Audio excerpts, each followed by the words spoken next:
Olá, bem-vindos a mais um E aí, professor? Olá, Walter. Oi, Martin. Sobre o que falaremos hoje? Hoje nós faremos uma pergunta. Será que a Constituição foi repudiada? Se algo assim estiver acontecendo, o que realmente isso significa? Ou será que apenas parece que isso está acontecendo até certo ponto ou não? Como isso nos afeta enquanto povo de Deus? Como isso afeta a consciência? E por que essa chama da consciência aí na tela está tão baixa? Estas são algumas perguntas que temos que fazer. Nós faremos algumas análises de padrões de pensamento e tendências de pensamento no mundo. E veremos como isso se alinha com aquilo que esperamos que vai acontecer. Bem, antes de começarmos, vamos orar, né? Pai Celestial, agradecemos mais uma vez por nos reunir, obrigado por nos ajudar a passar por tempos difíceis e pedimos que o Senhor abençoe essa conversa. Ajuda-nos a revelar a tua vontade a nós, em nome de Jesus, amém.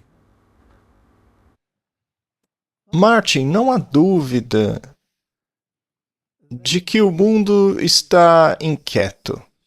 Podemos dizer assim? É uma descrição muito boa, na verdade. Não é? Tem algo cozinhando, né? Sim, parece que tem algo em banho-maria, mas ainda não chegou a transbordar.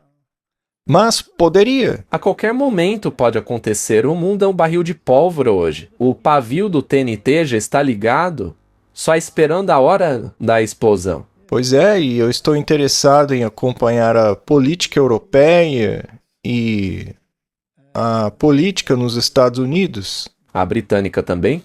Sim, e os 10 chifres e a besta de 2 chifres, com todas as suas atitudes lá na Grã-Bretanha, por exemplo,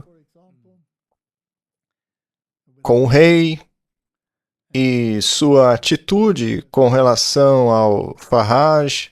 Ele disse ter quase certeza de que os conservadores vão vencer as próximas eleições, porque as pessoas estão fartas do status quo e dessas coisas. E a Bíblia diz que a segunda besta de Apocalipse irá liderar e as outras virão atrás dela. Mas muita gente sempre olhava para isso e dizia: isso é improvável. Mas parece cada vez mais provável, não é? Você viu o Donald Trump quando entrou lá na reunião do G7? Sim. Ele disse: eu sou o chefe aqui. Eu sou o chefe. E o Hitler concordou com ele. O Hitler concordou. É muito interessante ver esses chefões do planeta com suas afiliações. Parece que eles realmente têm uma agenda. Olha, eu vou dizer uma coisa. Quando eu olho para as fotos desses encontros e negociações de paz do Paquistão e etc., todas essas fotos dão a entender que é um grande espetáculo. Você também vê assim? Eles se reúnem para falar a respeito de pessoas que estão morrendo, mas as reuniões são sempre uma festa. Isso é fascinante. Muito bem, Martin, então vamos fazer essa pergunta. Será que a Constituição está sendo repudiada? Mas o que significaria isso?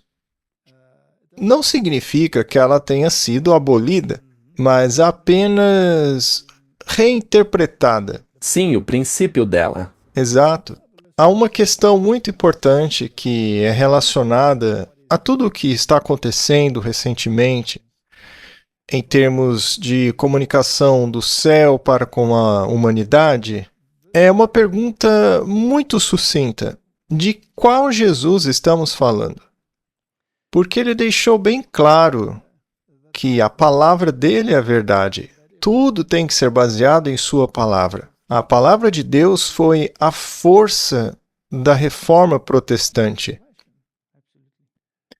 E eu levanto a questão, com todas as ideias sendo apresentadas hoje em dia, sejam elas ideias metafísicas ou ideias de como Deus age por meio de milagres, sinais e maravilhas, mas o nosso alicerce em meio a tudo isso tem que ser a palavra. Quando políticos e diferentes denominações com estilos e atitudes diferentes acabam se unindo, será que todas essas pessoas estão falando exatamente do mesmo Jesus? Ou será o Jesus que eles apresentam? Sim, eles dizem crer num personagem Jesus. Mas quando você analisa as crenças individuais deles com relação a Jesus, você vê que é muito diferente. Quando a Bíblia diz que Babilônia caiu, é porque ela caiu mesmo. E quando a Bíblia adverte que Cristo virá e que haveria agitação religiosa e muitos falsos profetas, a Bíblia não diz isso mesmo. E a lei é o testemunho, se não falarem segundo esta palavra. E não pensem que vim para abolir a lei e todas essas coisas. A tua palavra é verdade. E quanto à existência de falsos cristos? Sim? Então, esse Jesus que eles apresentam pode até ter o nome de Jesus, mas não é o Jesus bíblico. Quando a Bíblia, por exemplo, diz que este mundo é um local onde o pecado está isolado, porque, aliás, o diabo não foi expulso do céu, e ai da terra por ele ter vindo a esse lugar, não é? Então, o pecado está isolado aqui. E quando você começa a falar sobre extraterrestres vindo nos visitar, isso está fora do âmbito da Bíblia. E que entidades são essas com as quais estão conversando? São mesmo extraterrestres reais ou forças demoníacas? Será que eles estão se fazendo passar por Cristos? Que estão fazendo desta Terra um grande experimento em meio ao universo? A Bíblia, por outro lado, diz que por meio dele todas as coisas foram feitas e sem ele nada do que foi feito se fez. A Bíblia diz que ele veio a este mundo e que este mundo foi criado por ele. Ainda assim, eles não o conheceram? Então, Martin, todos esses assuntos estão sendo discutidos no mundo todo. E você também tem essa linha na qual aqueles que rejeitaram o Cristo ainda fazem parte do povo de Deus. E também de cristãos que acham que a lei foi abolida, não é? Muitos deles, como você disse, estão envolvidos em formação espiritual, onde você tem uma técnica para se comunicar com Deus. E a sua experiência torna-se a norma, a verdade, até mesmo superior ao que diz a Bíblia. E você tem uma mistura de formas de meditação, sejam elas orientais ou não. Isso é misturar o cristianismo ao paganismo? Então hoje tudo serve, tudo pode. Hoje temos uma grande mistura, uma confusão religiosa. Perfeitamente dito, porque esse é o problema. Hoje em dia eles todos se uniram, mas na verdade pensam de forma muito diferente. E como podem dois caminhar juntos se não estiverem de acordo? Como é possível o cristianismo unir-se a pessoas que não ensinam que Jesus é o único caminho para o céu? Afinal, a Bíblia é muito clara ao afirmar que ninguém vai ao Pai senão por meio dele. Então, se você excluir Jesus, isso é muito problemático. Sim, Deus releva o tempo de ignorância, mas não é exatamente o assunto da conversa de hoje. Nossa conversa gira em torno de uma corrente muito interessante no mundo de hoje. Hoje tem-se a mentalidade do vale tudo. Ah, sim. Há também a mentalidade de regionalizar as coisas. Mas qual metodologia você vai usar para regionalizar? Tem ideologias diferentes por aí.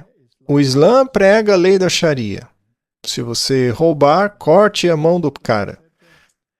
Se você não usa burca, então chicoteie a mulher. Ou então envie o sujeito para a prisão. Já o povo do Ocidente diz: não, a gente prefere os padrões cristãos. Mas então, ora, qual mentalidade nós vamos adotar? Bom, finalmente chegaram à conclusão de que os países do Ocidente devem usar o cristianismo. Mas qual padrão cristão? É o da Bíblia ou das igrejas?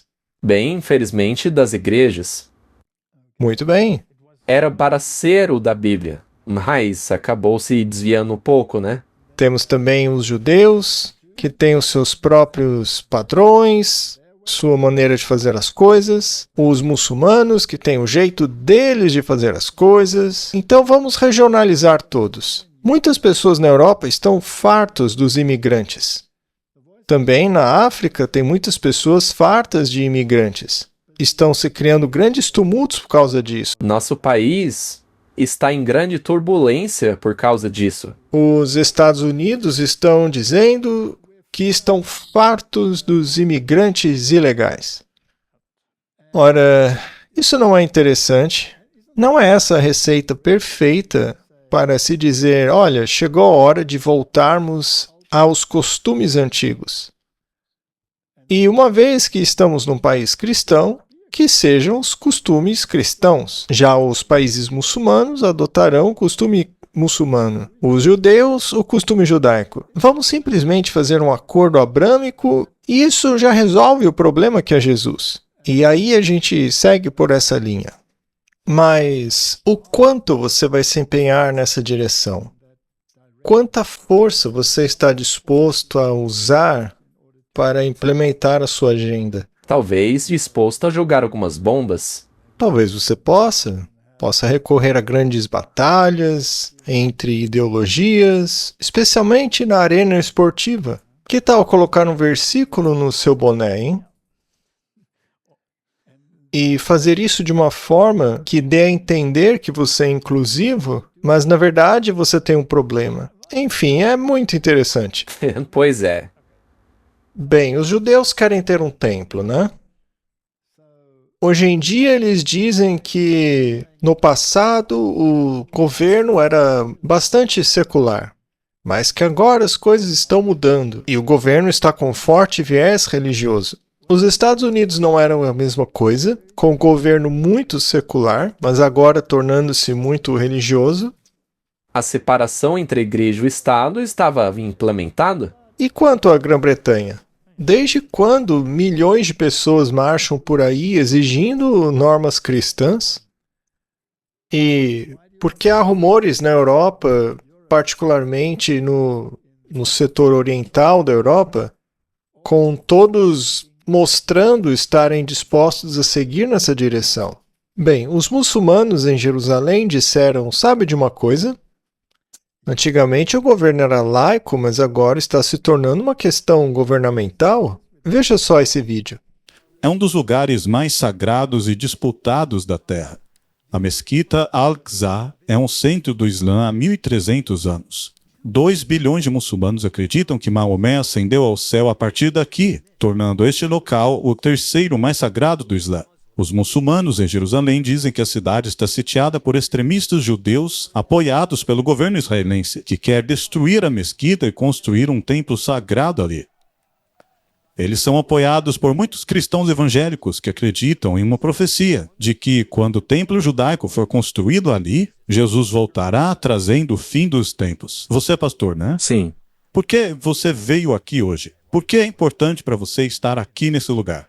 É importante estar em Israel para apoiar esta nação em tempos de guerra.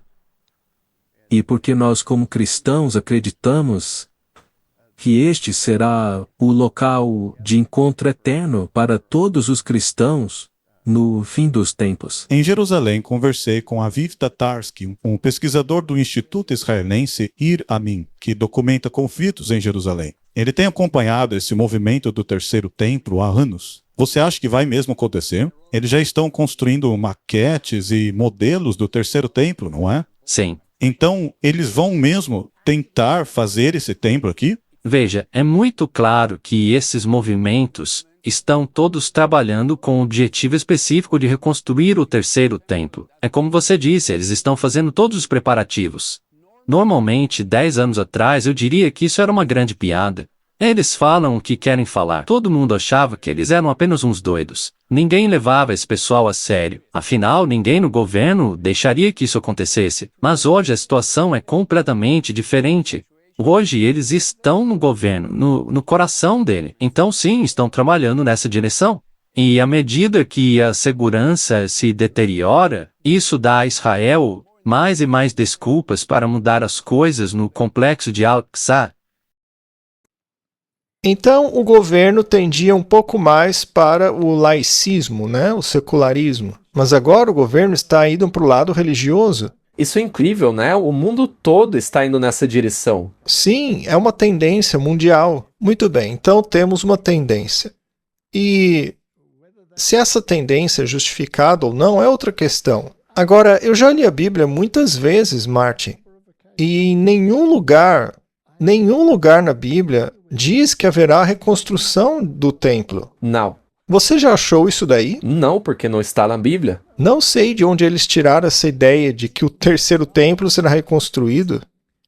A Bíblia fala sobre Jerusalém, Sim, fala. mas sobre a nova Jerusalém.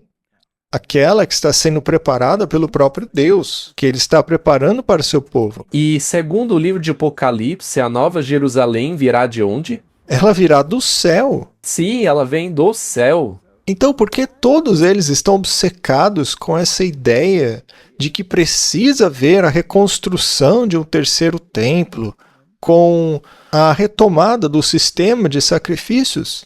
Enquanto isso tudo era, na verdade, apenas um símbolo de Jesus que já veio. Então, seria uma blasfêmia repetir esses sacrifícios que eram apenas símbolos. E, na minha opinião, é a mesma coisa que a missa. Porque, segundo o catolicismo, é uma repetição exata do que aconteceu lá na cruz. Só que a Bíblia diz que o sacrifício de Jesus foi de uma vez por todas, o que torna a missa e esse terceiro templo, na verdade, a mesma mensagem. Sim, porque ambos negam a obra de Jesus. E o sacrifício perfeito dele. Então, Martin, não é fascinante que o mundo esteja caminhando nessa direção? Infelizmente, como acabamos de ver, e você acabou de falar nisso, você tem o catolicismo e o judaísmo. Mas aí você tem os cristãos evangélicos, que estão radando no meio dos dois. Sim, que apoia os dois lados. Um que aceita Cristo e o outro que o rejeita. Na esperança de que um dia eles o aceitem. Mas construir esse templo é rejeitar a Jesus. Pois é, então um cristão não pode apoiar esse templo. Em vez de apoiá-lo, devia dizer a eles que estão errados nisso. Este não é o caminho. E depois temos a reportagem de 26 de junho. Essa daí é bastante recente e envolve o rei da Inglaterra, que decidiu redefinir sua posição. Ele disse a este jornal claramente quais são suas intenções. Diz assim: rei pretende proteger nação multirreligiosa, mas sempre foi dever do rei proteger a fé protestante. Esta é, portanto, uma definição revisada da monarquia. A função oficial do rei é proteger as fés, mas não, o dever dele sempre foi proteger a fé. Dentro da nação multirreligiosa, segundo uma definição do papel do monarca recém-divulgada pelo Palácio. O rei, que é o governador supremo da Igreja da Inglaterra, irá proteger o espaço para a fé. Ou seja, significa que ele não vai proteger a fé, apenas o espaço. Sim, para que qualquer fé possa entrar. Sim, entra qualquer fé porque o espaço está aberto. Conforme uma descrição de funções reformuladas pelo Palácio de Buckingham. Publicada no relatório anual sobre as finanças da família real, O grande e soberano relatório de 2025 a 2026 mudou a definição do papel do rei como chefe da nação em relação ao ano anterior, quando ele era definido como chefe da Igreja da Inglaterra e defensor da fé. Esse ano vai ainda mais longe, especificando que Sua Majestade é o governador supremo da Igreja da Inglaterra e protege o espaço para a fé dentro da nação multirreligiosa. Martin, eu creio que ele assinaria o acordo abrâmico com todo o prazer. Bem, na verdade, no artigo diz que ele apoia isso completamente, que ele é totalmente a favor. Bom, essa ideia de 3 religiões, sendo que 2 das quais rejeitam completamente Jesus como Messias e como expiador, e um deles o sacrifica todos os dias, inúmeras vezes, porque o sacrifício dele na cruz não foi completo o suficiente, né? Então eles têm que repetir o sacrifício todos os dias. Isso é muito interessante, porque nenhuma delas é bíblica. Ou você aceita o Messias, ou está fora dessa esfera. Você não pode estar com o pé em uma situação e com o pé na outra. Sim, a Bíblia diz que não há meio termo entre Cristo e Belial. Sim, não se pode ficar com os dois. Então, Martin, o mundo hoje é um grande caldeirão cultural. Temos aqui algumas citações dos testemunhos para a igreja. Veja. Nesse aqui, nós lemos o seguinte: o último ato do drama será a substituição das leis de Deus pelas leis dos homens. Mas Jesus disse que ele não veio mudar a lei, né? Nenhum jota, nem tio desaparecerá da lei de jeito nenhum. A Igreja Católica Romana mudou a lei e o mundo guarda essa lei católica romana. E finge, em muitos casos, que a lei católica romana é a lei de Deus. Mas não, é a lei católica romana. E com a substituição do sábado pelo domingo, eles, por si mesmos, em suas próprias palavras, em seus próprios escritos, dizem que esta é a sua marca de autoridade eclesiástica, por terem transferido o sábado para o domingo. Essa, então, é uma lei humana promulgada por humanos e não é uma lei divina. Qual é a validade disso diante dos olhos de Deus? Nenhuma. Porque perante a lei de Deus, isso daí não tem fundamento nenhum. Então, não é bíblico? Muito bem. Substituição das leis de Deus pelas leis dos homens. A exaltação por mera autoridade humana do domingo em vez do sábado bíblico é o último ato do drama. E por que é assim? Porque ataca a autoridade de Deus. E sabe, é muito interessante. Isso começou no sábado, no princípio, e também terminará com isso. Sim, é onde o drama começa e onde o drama termina. Porque trata-se de quem vai obedecer a Deus ao invés dos homens. Quem é a sua autoridade, né? Quando esta substituição se tornar universal, Deus se revelará. Isso porque ele terá sido rejeitado mundialmente por outra autoridade. Ele se levantará em sua majestade para abalar terrivelmente a terra. Ele sairá de seu lugar para punir os habitantes do mundo por sua iniquidade. E a terra descobrirá o seu sangue e não mais encobrirá os seus mortos. Portanto, isso acontecerá no final, quando Cristo voltar, quando os mortos ressuscitarem. E ele virá para punir quem? Aqueles que usurpam a sua palavra, não é mesmo? Que criam as suas próprias regras e negam as de Deus. E agora aqui ela está falando dos Estados Unidos da América. Quando nossa nação repudiar de tal maneira os princípios de seu governo, a ponto de promulgar uma lei dominical, o protestantismo, com esse ato, dará as mãos ao papado. isso não será nada menos do que dar vida à tirania, que há muito tempo aguarda ansiosamente a oportunidade de ressurgir como despotismo ativo. Ora, os Estados Unidos deveriam ser um refúgio para evitar o derramamento de sangue que ocorreu na Europa, não é mesmo? Sim, o refúgio da perseguição religiosa. Exatamente. Assim, a Constituição americana foi feita para proteger essa liberdade de consciência, para que você não seja mais forçado a aderir a decretos humanos que são diretamente contra a palavra de Deus. Veja, às vezes as pessoas interpretam mal aquilo que dizemos. Eles dizem, vocês querem que os muçulmanos governem, é? Não. Nós queremos liberdade igual para todos. Sim. Bom, Martin, essa substituição é o último ato do drama. E por mais de um século, essa mensagem tem sido pregada pelo mundo todo, mas as pessoas riam dela. Pelo decreto que impõe a instituição do papado em violação à lei de Deus, a nossa nação, que é os Estados Unidos, terá se desvinculado completamente da justiça. Agora, quem é a nossa justiça? Jesus. Jesus? Ou seja, todos, a nação toda, se distanciará de Jesus. Ainda assim usarão o nome dele. É por isso que fizemos aquela pergunta no início. Que Jesus vocês adoram? É o Jesus que disse: a tua palavra é a verdade, a tua lei é a verdade, todos os teus mandamentos são a verdade, e não apenas um pedacinho da lei é a verdade. Ele não disse isso.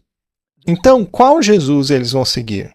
E o que é a justiça? Justiça é fazer o que é certo. E o que ele pede? E o único que realmente fez o que era certo foi Jesus. Portanto, ele deve imputar e transmitir a sua justiça. E se agora você aceitar a lei de uma outra pessoa no lugar da lei de Deus, você está aderindo à justiça de quem? Bem, a sua própria justiça. Então você está feliz com sua condição de justiça. Eu não. O que há errado com você, Martin? Você não está feliz com sua própria justiça? Não, eu não estou feliz com minha própria justiça. Muito bem.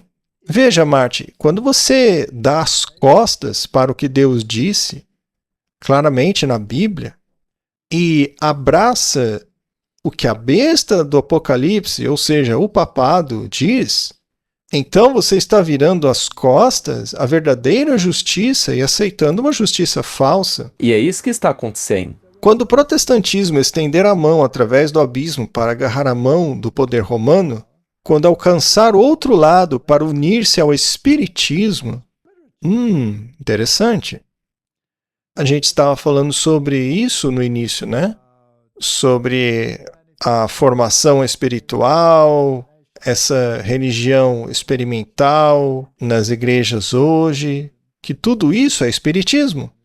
Porque você está lidando diretamente com comunicações que não são filtradas pela palavra de Deus. Você está, na verdade, falando com demônios? Essa é uma afirmação dura, Martin. Sim, mas é 100% bíblica. Nós não temos comunhão com demônios, diz Paulo.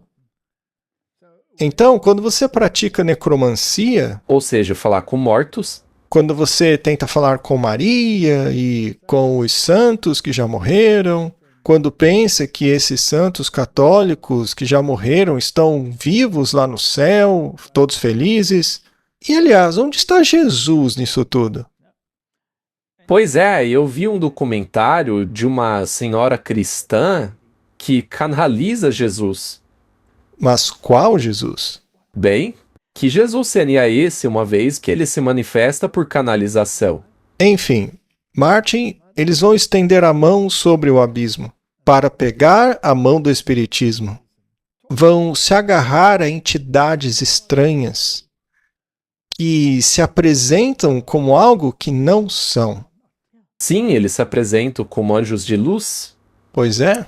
Quando, sob a influência dessa tríplice união, em outras palavras, o papado, o protestantismo e o espiritismo, Nosso país terá repudiado todo o princípio de sua Constituição como governo protestante e republicano. Veja, e não diz que eles vão abolir a Constituição. Diz que eles vão repudiar os princípios da Constituição. Isso é muito importante? Muito bem. Quais são os princípios da Constituição? Por que a Constituição foi projetada dessa forma? Foi o que você disse agora há pouco, para garantir a liberdade religiosa, para se proteger na perseguição. Para promover a liberdade de consciência, né? Então, se a igreja prescrever novamente, por meio de legislação, a consciência que eles querem implementar, Mesmo que pareça bíblico e bom, isso significa repudiar o princípio da Constituição. E se você vai fazer isso como anjo de luz, então você não vai exaltar a Constituição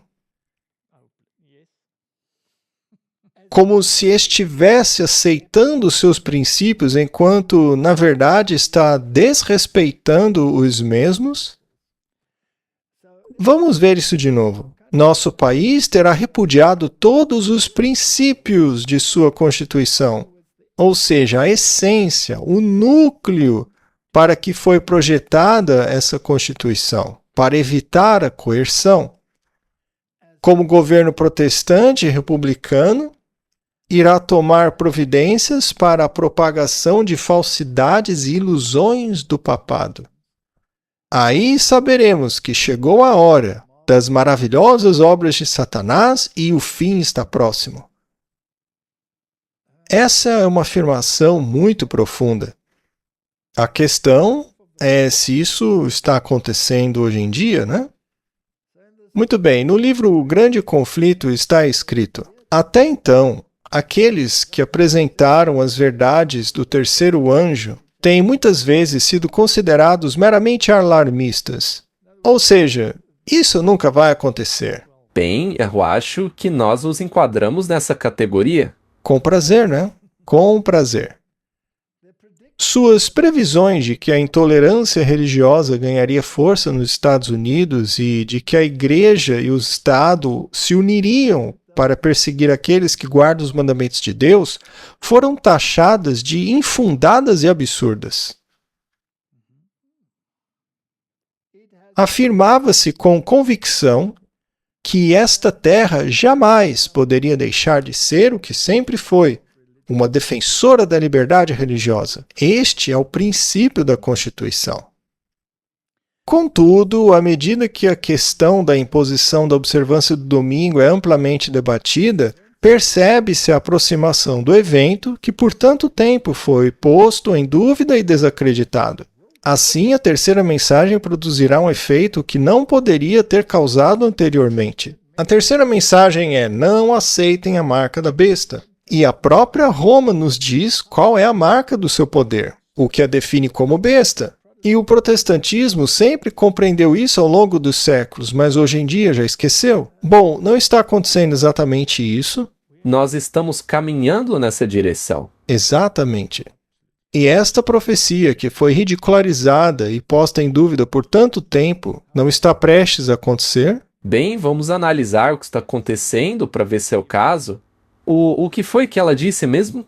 Parece estar se aproximando. Então vamos ver se está de verdade. Será que está se aproximando, Martin? Será que vão parar de nos ridicularizar e começar a nos perseguir? Ah, sim. Muito bem. Martin, sabe? É como um gato se aproximando de um rato. É bem suave.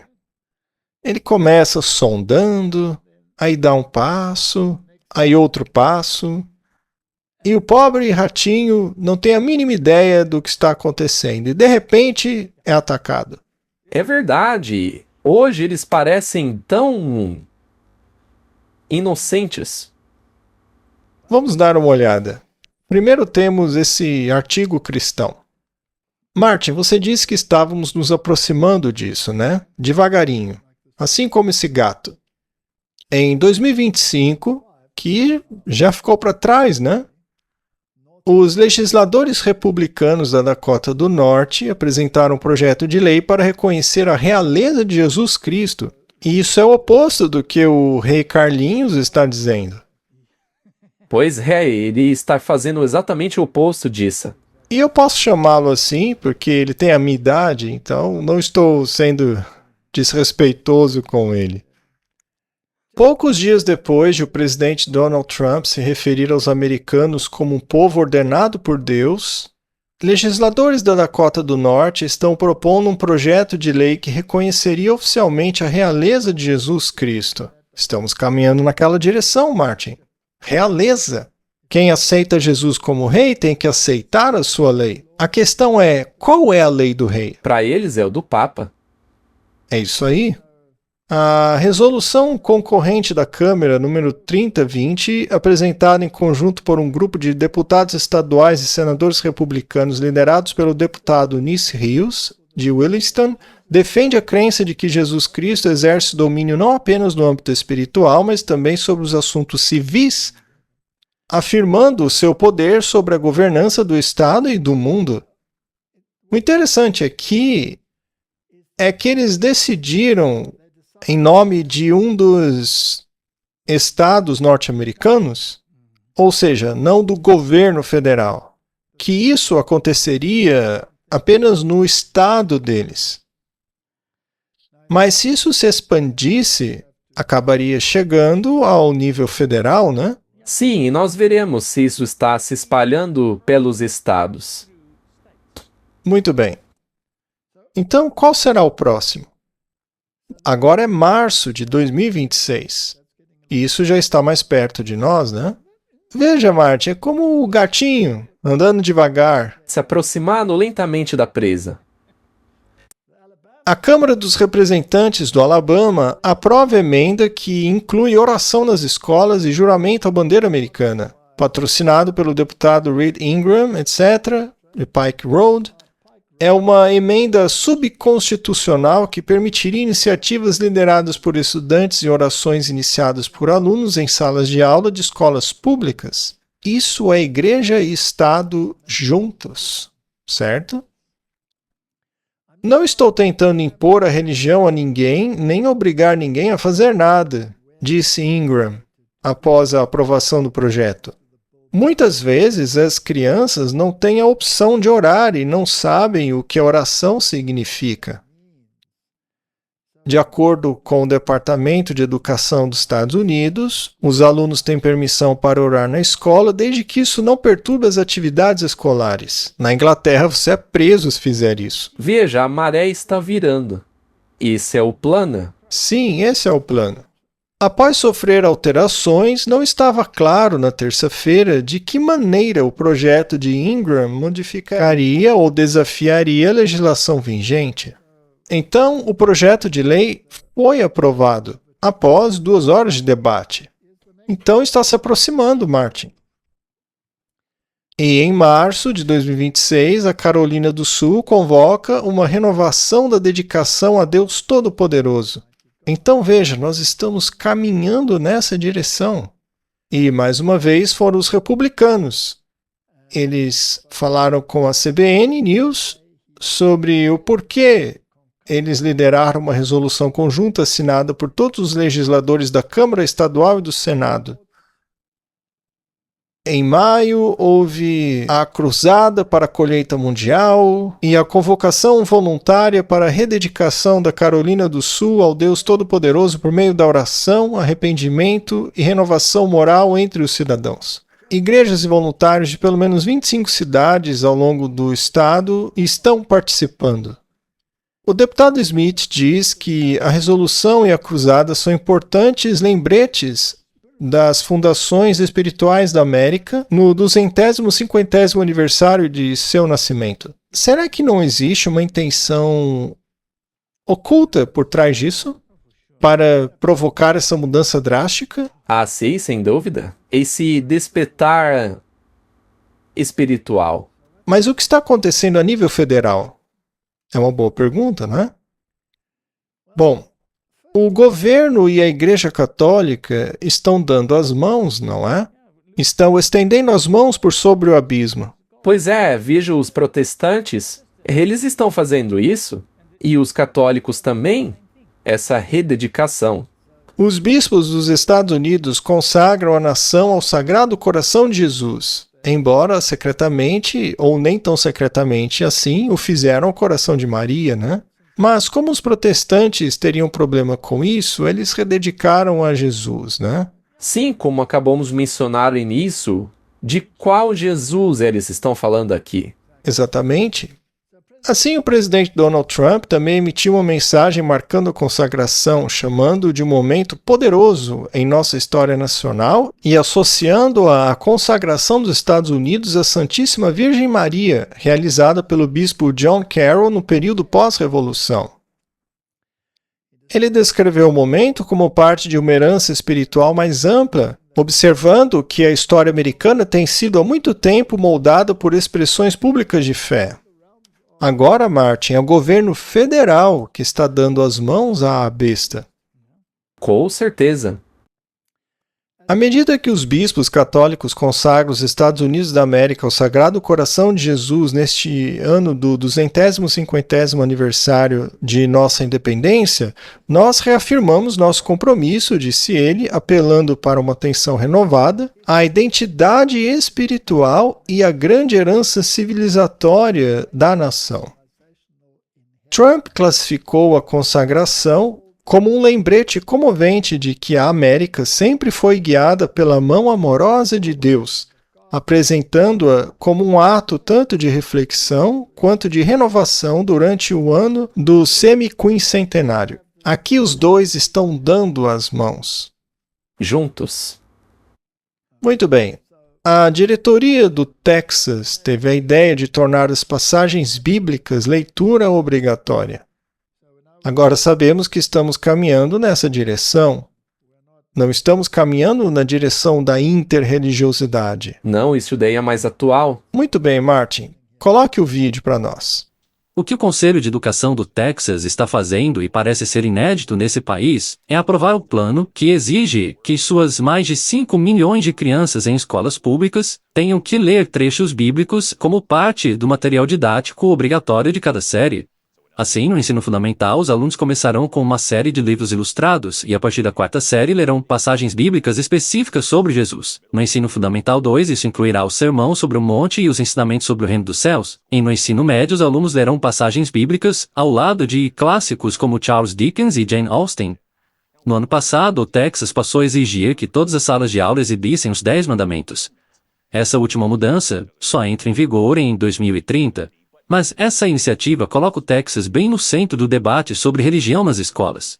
Alguns educadores argumentam que isso viola a separação entre igreja e Estado e demonstra preferência pelo cristianismo em relação a outras religiões. E agora esse mesmo Conselho do Texas está considerando uma nova disciplina de estudos sociais que estuda os paralelos da Bíblia e a história americana. Mary? Eu me pergunto no que isso vai dar. Muito obrigada.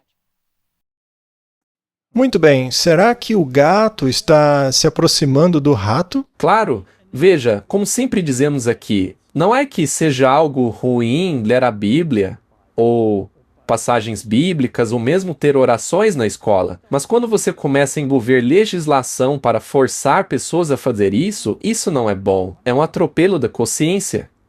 Muito bem, vamos abordar um assunto um pouco mais polêmico. Qual denominação é conhecida por alertar justamente contra isso? A Igreja Adventista do Sétimo Dia. Muito bem. Será que o governo está ciente da posição da Igreja Adventista do Sétimo Dia sobre isso? Todos eles estão. Com certeza. Nós temos tendo conversas com nacionalistas cristãos muito proeminentes.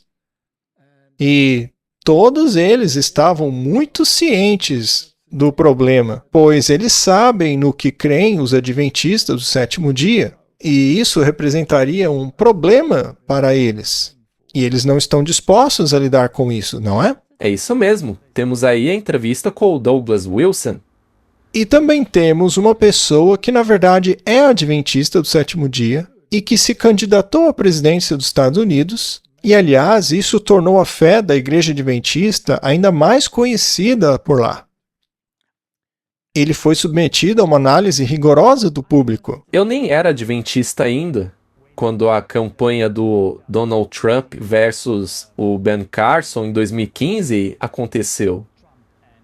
Eu não tinha ideia do que estava acontecendo. Mas agora, ao ler alguns desses artigos, eu vejo que toda a mídia tradicional trouxe explicações em artigos, por exemplo, da CNN, da ABC, do Washington Post, todos eles. Artigos que explicavam no que Ben Carson acreditava. Bem, ele é um adventista do sétimo dia. Agora, se eu entendo corretamente as Escrituras e o que diz o Espírito de profecia, bem, dê a César o que é de César e dê a Deus o que é de Deus. Mas não misture as duas coisas. Agora, eu não encontro em nenhum lugar do Novo Testamento que Jesus tenha feito discursos políticos, ou que ele tenha participado de qualquer discussão política. Na verdade, ele soube lidar brilhantemente com essa questão. E por quê? Porque mesmo o povo naquela época, eles tinham uma mentalidade política. Eles queriam que Jesus fosse rei e consertasse os problemas políticos da época.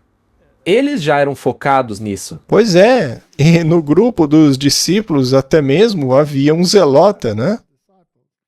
Mas Jesus evitava meticulosamente qualquer mistura de política com religião.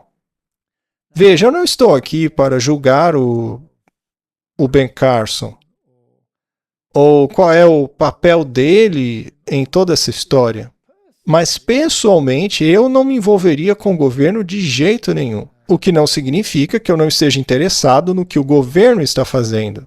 Mas eu não me envolveria com ele. E temos exemplos de situações semelhantes, como, por exemplo, Daniel, José, Esther. Mas você acha que ainda é tempo de ser uma dessas pessoas? Bem, a situação atual é que você precisa se alinhar com entidades religiosas envolvidas com esses movimentos. E se você sabe que essas entidades religiosas não estão em sintonia em termos de obediência à lei de Deus, isso é um problema, não é? Principalmente considerando que o Deus a quem eles servem não é o que servimos. Essa é uma pergunta a se fazer. E no caso de Daniel ou de qualquer um deles, qualquer um que tenha servido um papel importante, eles foram chamados pelos reis para agir em relação a essas questões devido a certos eventos que demonstraram que eles eram muito confiáveis, ou porque Deus tinha intervido de uma maneira muito especial, como foi no caso de Daniel na Cova dos Leões, por exemplo, ou os 3 amigos de Daniel lá na fornalha, né?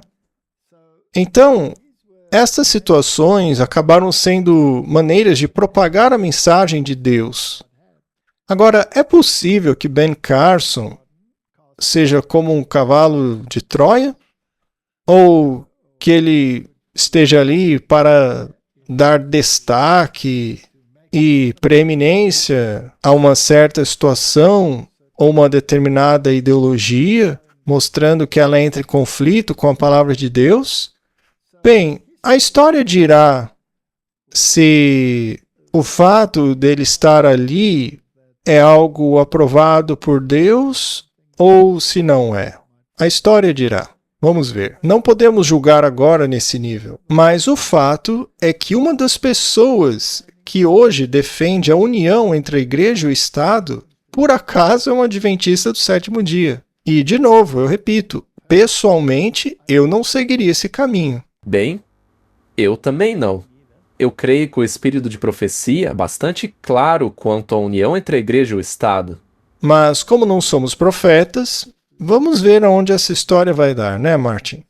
Vamos apenas acompanhar os acontecimentos. Mas o que podemos definitivamente concluiu com essa história é que o adventismo do sétimo dia vai ganhar destaque, não é? Sem dúvida. E o espírito de profecia realmente disse que essa religião ganharia cada vez mais preeminência. Ela diz exatamente isso.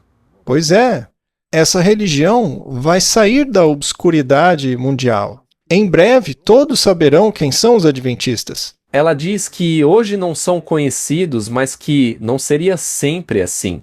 Que mudaria, isso mesmo. Vamos assistir. Vamos chamar agora o Sr. Trump. Obrigado, Sr. Trump, por se unir a nós esta manhã para falar novamente. Vamos começar com os comentários sobre a religião de Ben Carson, que é o Adventismo do sétimo dia. O senhor disse que não tem ideia do que é isso. O que quer dizer? Sim, eu não conheço nada sobre essa religião, eu nem sei o que é isso. Eu sou presbiteriano, já disse. E o que eu disse é que eu não conhecia essa religião. Foi simplesmente isso que eu disse. Eu, sinceramente, não conheço nada sobre os adventistas do sétimo dia. Foi só isso que eu disse. Mas por que levantar essa questão se o senhor sabe que alguns conservadores dizem que os adventistas não são cristãos? O senhor queria de alguma forma rebaixar o Ben Carson entre os evangélicos?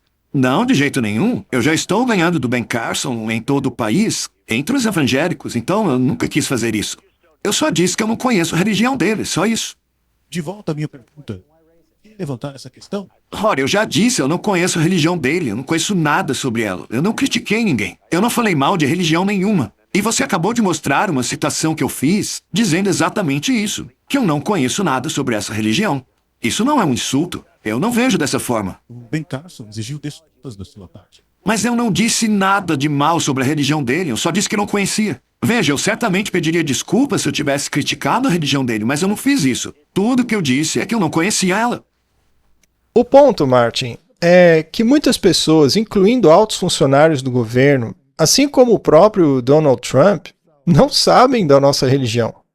Mas agora eles já conhecem. Agora há pouco eu disse que muitos artigos explicaram o que Ben Carson acredita, né? Mas a verdade é que essas revistas explicaram o que os adventistas do sétimo dia acreditam. Portanto, o mundo todo está sendo informado sobre o que creem os adventistas. Agora resta saber se isso vai funcionar para o bem ou se terá um efeito contrário, né? A história dirá. Vamos orar para que seja o primeiro caso. Muito bem. Esse vídeo aí foi em 2015. Agora vamos para os dias de hoje. Pois é, esse vídeo aí foi em 2015. Hoje, o Ben Carson já ocupa um cargo importante dentro do comitê que Donald Trump criou para supervisionar as relações entre a igreja e o Estado.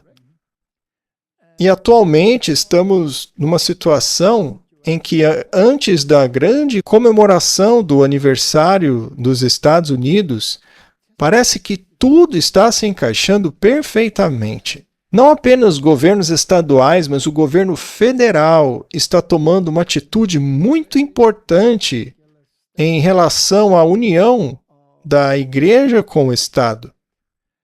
Então temos que descobrir o que é que tem de tão especial entre a igreja e o Estado que poderia ser contrário à Constituição em seus princípios. Vamos analisar isso em uma sequência lógica. Vamos analisar. Isso daí é muito recente. Veja só. Eu estou entre um dos maiores defensores da fé e da religião de nossa nação.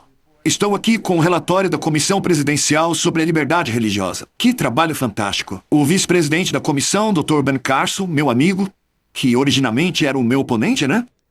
Ele concorreu muito bem nas eleições, mas eu não gostava de concorrer contra ele, porque ele era um sujeito difícil, mas era um grande cavaleiro.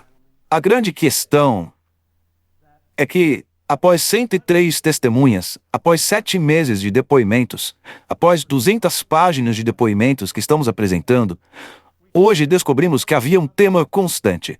A esmagadora maioria das nossas testemunhas afirmou ter sido atacada e punida.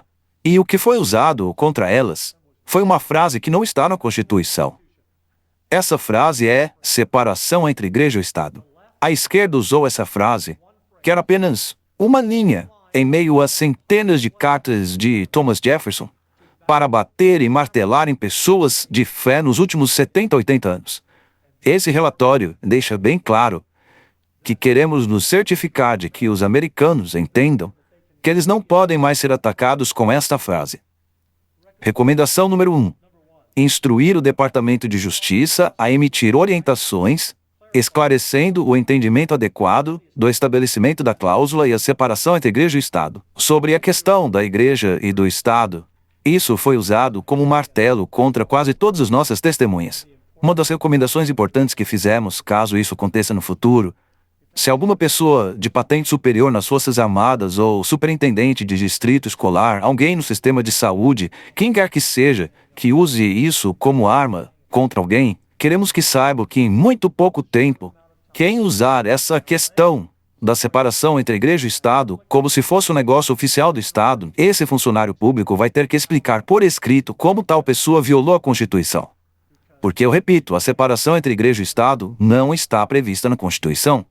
E a partir de hoje, se alguém disser isso para você, se essa pessoa ocupa um cargo público ou servir a qualquer agência federal, eles vão ter que explicar exatamente como você está violando a Constituição. Porque se você não está fazendo isso, a partir de hoje, essa frase já não terá poder nenhum contra qualquer pessoa de qualquer fé nos Estados Unidos. Obrigado. Eu vou trazer a religião de volta com muito mais força. Vejam, a religião tem tido um ressurgimento tremendo em nosso país. Eu nunca vi nada parecido. Eu acho que essa comissão tem feito um trabalho extraordinário. Eles fizeram muita coisa no último 1 ano e meio. E eu me sinto muito honrado por estar sentado aqui. E eu acho que eu participei disso também. Mas eles fizeram recomendações muito fortes e agora temos que convencer as pessoas a cumprirem essas normas. Muito obrigado.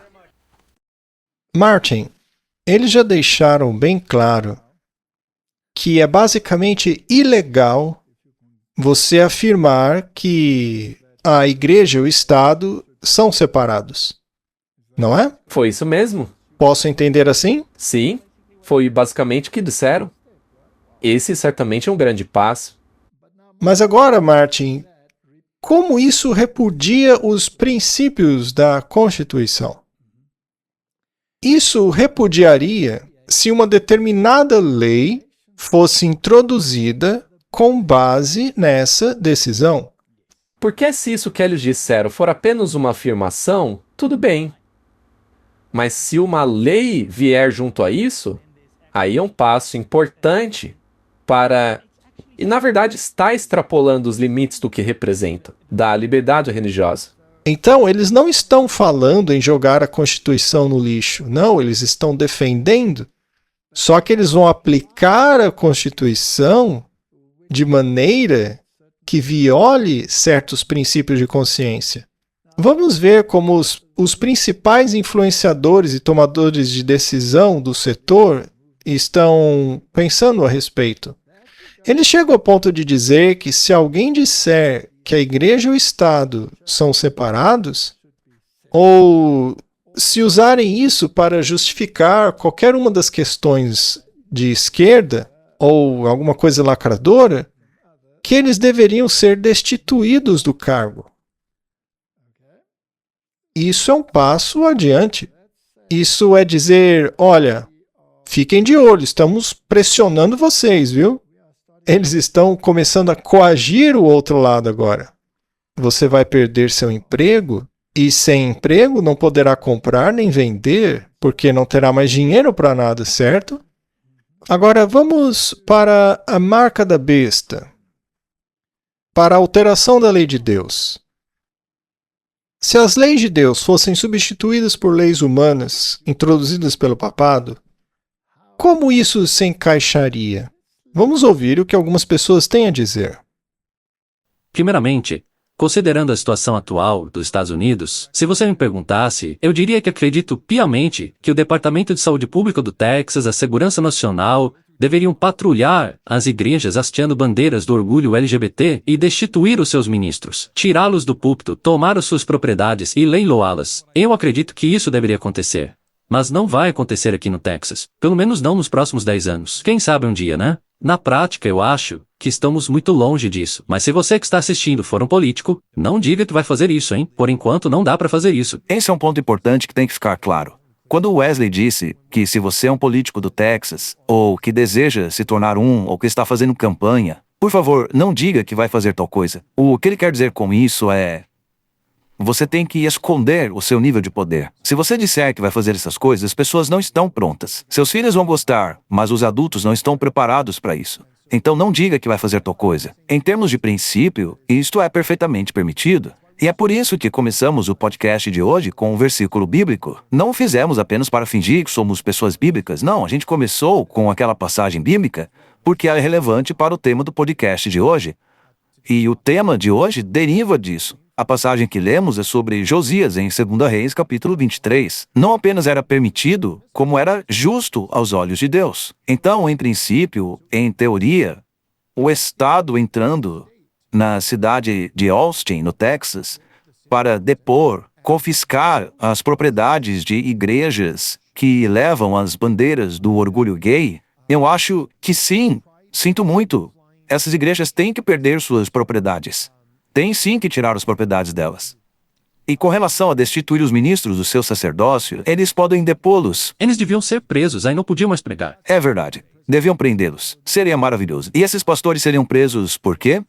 Porque propagaram publicamente blasfêmias contra o Senhor Jesus Cristo. E por isso vocês vão para a prisão ou pagar uma multa absurda, que na prática não resolve as coisas, né? Mas algo tem que ser feito que impeça aquela pessoa de ser pastor, porque na verdade ele não é um pastor, ele é um lobo. E o Estado deve tomar a propriedade dele e leiloá-la às igrejas fiéis. E, em princípio, isso é totalmente permitido. E não apenas é permitido porque o rei Josias já fez isso há milhares de anos, mas há precedentes históricos para isso mesmo dentro do contexto americano. Não é uma coisa só bíblica, é uma coisa americana. A gente vive dizendo, temos que voltar às raízes dos fundadores americanos, temos que resgatar a nossa herança americana. Você quer mesmo isso? Maravilha! Então comece a punir os blasfemadores. Comece a reinstalar as leis do sábado. Isso é americano. Não é uma coisa só bíblica, é americana. Não é só permitido, como é a coisa certa a se fazer. É uma virtude fazer isso. Esse é o ponto. Agora, com relação à aplicação disso, embora seja algo bom, ainda não é viável. Esse discurso vai marginalizá-lo. Esse tipo de discurso de pureza vai acabar te colocando no banco de reservas. Vai tirar, como eu disse, tirar você de cena. Então tem que se tomar cuidado. Se você for um candidato e quer fazer essas coisas, não diga em público que vai fazê-lo. Pelo menos ainda. Mas esse é o objetivo para o qual estamos trabalhando. Martin, ele não poderia ter deixado mais claro. Acho que se você ler o Grande Conflito, se começar a ler o Espírito de Profecia e colocar o contexto bíblico, o que ele está falando não é pura profecia? Sem dúvida. Ele não quer punir as pessoas? É exatamente o que diz a Bíblia. Mas não fale para as pessoas. Não. Mantenha isso em segredo na sua agendinha subliminar. Mas eles estão trabalhando para isso. Eles vão chegar lá, vão se livrar de todas essas pessoas que eles não gostam, e aí terão a sua própria justiça, que não é a justiça de Cristo, porque a lei deles é diferente da bíblica. Martin, o gato está prestes a atacar o rato. Bem, ele definitivamente está perto do rato já. Eu não gostaria de ter nada que ver com essa gente, Martin. Não quero ter nada que ver com essa união entre o papado, o espiritismo e esse protestantismo decadente. Caiu a Babilônia. E essa casa se tornou casa de demônios? De toda ave impura e detestável. Um falso Espírito Santo, conduzindo a humanidade num caminho que repudia todos os princípios. E isso sob o pretexto de defender a Constituição. Mas não revele ainda o seu plano. Basta seguir devagarinho e eles chegarão lá. E eles vão conseguir o que querem. E segundo eles mesmos, qual é a lei que eles querem reintroduzir? As leis dominicais. Sabáticas, segundo eles. Dominicais ou do sábado? Dominicais. Eles chamam de leis sabáticas, mas o sábado para eles é o domingo. É o sábado papal. Então, Martin, Hebreus 10:37 diz: Porque ainda um pouco de tempo e aquele que há de vir virá e não tardará. Essa gramática é excelente. É linda? Eu amo isso. Sim, é um texto muito bem escrito. E não tardará. Martin, se a marca da besta for a última coisa a ser implementada, então isso aí é uma promessa. E o meu Deus não pode mentir. Ele não mente. Ele nunca deixou de cumprir uma promessa. Nosso Deus não fica escondendo as coisas com segundas intenções. Ele nunca fez esse tipo de coisa. Nosso Deus não faz nada nas trevas. Nada. Ele não guarda segredos. Nada que ele faz é em segredo. Nada. Veja, a própria metodologia dessas pessoas é duvidosa. Mais um pouco de tempo. Eu acredito que esse pouco de tempo já se tornou bastante tempo. A vela da imagem do início do programa já está quase no fim, Martin. E aquele que há de vir, virá. E não tardará. É uma promessa. Vamos orar. Pai Celestial, nós te agradecemos pela tua promessa. Nós sabemos que haverá um período de dificuldades como nunca houve, desde o início desse mundo. O Senhor tem sido literalmente deixado de lado e substituído por uma entidade espúria que alega ser o poder moral desse mundo. Mas a promessa permanece, e a ela nos apegamos em nome de Jesus. Amém. Olá, queridos irmãos e amigos. Pela graça de Deus, já estamos há 8 meses transmitindo o canal Terceiro Anjo via satélite para grande parte do Brasil. E os frutos desse trabalho têm nos emocionado. Temos recebido pedidos de estudos bíblicos, mensagens de pessoas que pouco conheciam a palavra de Deus e que agora estão estudando a Bíblia, buscando conhecer mais sobre o Evangelho e fortalecendo a sua caminhada com Cristo. Também recebemos testemunhos de vida sendo tocadas, transformadas pelas mensagens transmitidas diariamente pelo canal. Cada uma dessas histórias nos lembra que este não é apenas um canal de televisão. É uma ferramenta missionária que Deus está usando para alcançar pessoas aonde elas estão. Por isso, queremos convidar você a fazer parte desta missão. Hoje, apenas uma pequena parcela daqueles que acompanham a nossa programação contribui regularmente para manter este projeto missionário. Como os custos de transmissão do satélite são mensais, o apoio recorrente é especialmente importante, pois nos permite planejar o futuro, manter o canal no ar com estabilidade e continuar levando a mensagem a milhares de lares todos os dias. Sua contribuição ajuda a levar esperança, estudos bíblicos e mensagens do Evangelho a milhares de lares. Obrigada pelas suas orações, pela sua amizade e por caminhar conosco nesta missão. Juntos podemos fazer muito mais na causa de Deus. Que Deus continue abençoando você e a sua família.